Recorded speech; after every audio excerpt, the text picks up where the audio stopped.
Imagine getting a message from someone who's been gone for months. A message that says, I'm home.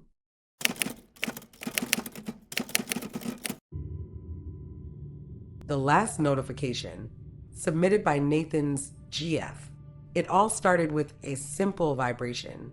I was at work, staring blankly at my computer screen, trying to focus on the task at hand when my phone buzzed beside me. A new notification.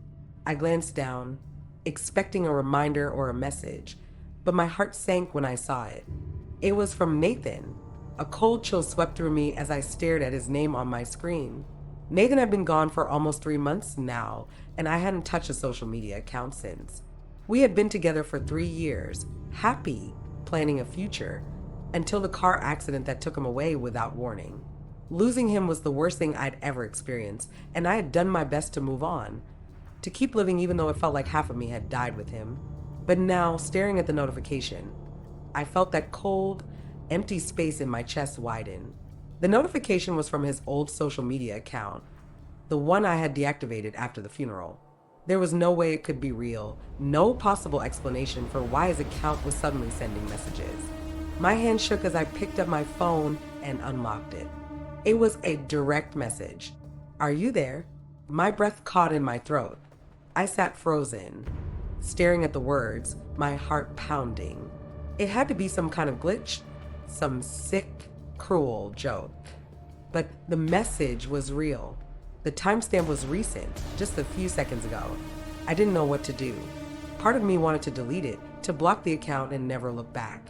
But another part of me, the part that hadn't been able to let go, that still dreamed about him at night, wanted to respond.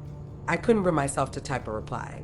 Instead, I locked my phone and shoved it into my desk drawer, willing the notification to be a mistake. A freak error. I spent the rest of the day in a haze, unable to concentrate on anything. The moment I got home, I pulled my phone out again, hoping the message had disappeared, that it had been nothing more than a glitch in the system. But the message was still there, Nathan's name at the top of the screen, and there was another message beneath it. I miss you. I felt my stomach drop.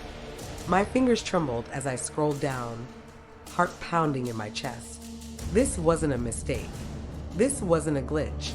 Someone or something was using Nathan's account to send these messages. But who? I had deactivated the account myself.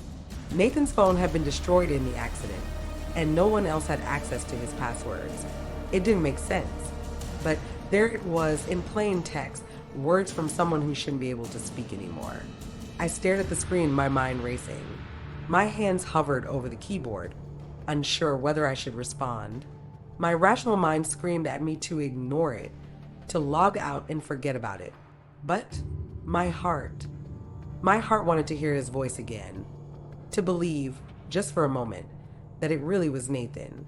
I typed back, my fingers shaking. Nathan, is this really you? For a long time, there was no response.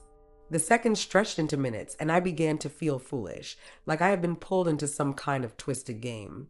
I nearly closed the app when the notification buzzed again. I've been watching. My blood ran cold. What did that mean? Watching me? From where? My eyes flicked nervously around my apartment. Everything was quiet. The same quiet it had been for months since Nathan was gone. But the message, it felt too personal, too real. My mind raced, replaying every moment since his death. Was someone stalking me? Was this some cruel prank by a hacker? But how would they know about Nathan?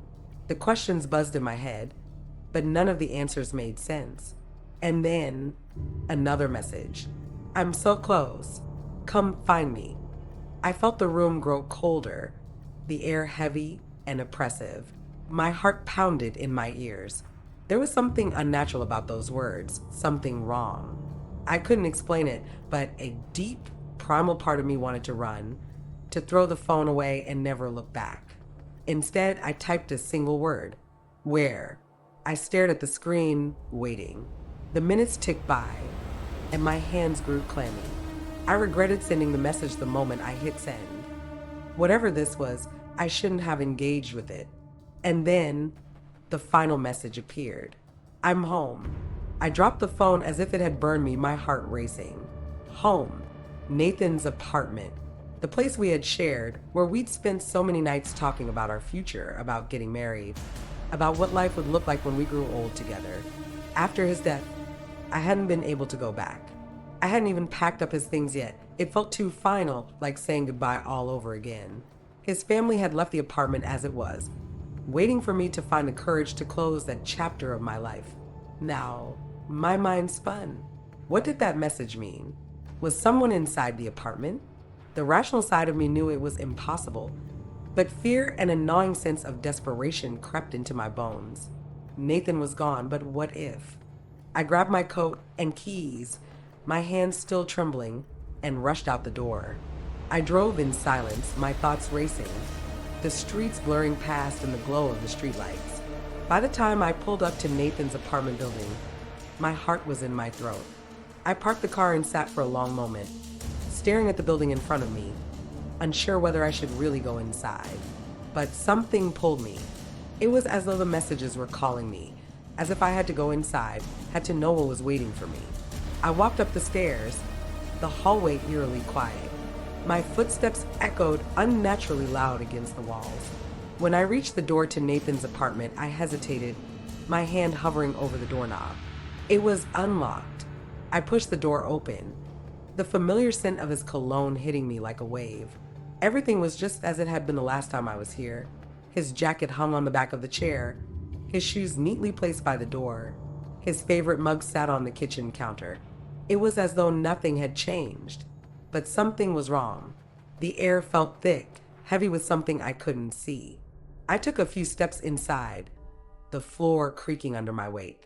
I called out his name, half expecting him to appear around the corner with that familiar crooked smile. But only silence greeted me. I walked through the apartment, my nerves on edge, my pulse quickening with every step. Everything was exactly where it should be, his books on the shelves, his laptop still on the desk.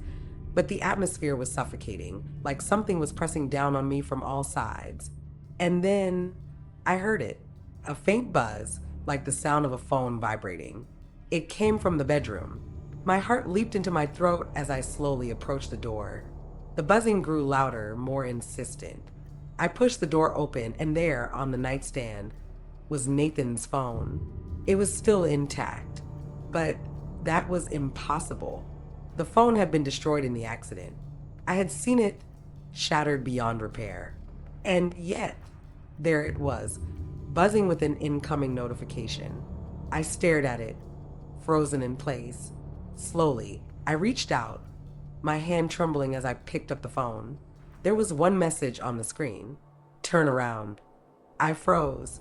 My blood turned to ice in my veins. Every instinct screamed at me not to move, not to do what the message said. But something, some force beyond my control, made me turn. And that's when I saw him. Nathan was standing at the far end of the room, his face shrouded in shadow, but I knew it was him. His shape, his stance, it was all familiar. But something was wrong, terribly wrong. He didn't move, didn't speak. He just stood there, staring at me. My breath hitched in my throat. I wanted to run, to scream, but I couldn't move. My legs felt like they were glued to the floor. The air in the room was thick, oppressive, and it was as though the walls were closing in on me. Nathan, my voice was barely a whisper. He didn't respond, but as he stepped forward, I saw it. His face, oh God, his face. It was him, but it wasn't. His skin was pale, almost translucent, and his eyes. They weren't Nathan's eyes. They were hollow, dark, and lifeless. His mouth twisted into a grotesque smile, one that sent a jolt of terror straight through me. And then he spoke. I told you, he whispered, his voice cold and distant. I'm home. I stumbled backward, my heart pounding in my chest. This wasn't Nathan. It couldn't be. It was something else, something that had taken his face, his voice. Get out, I gasped, tears streaming down my face. You're not him. Get out. He took another step forward, that horrible smile never leaving his face. I miss you.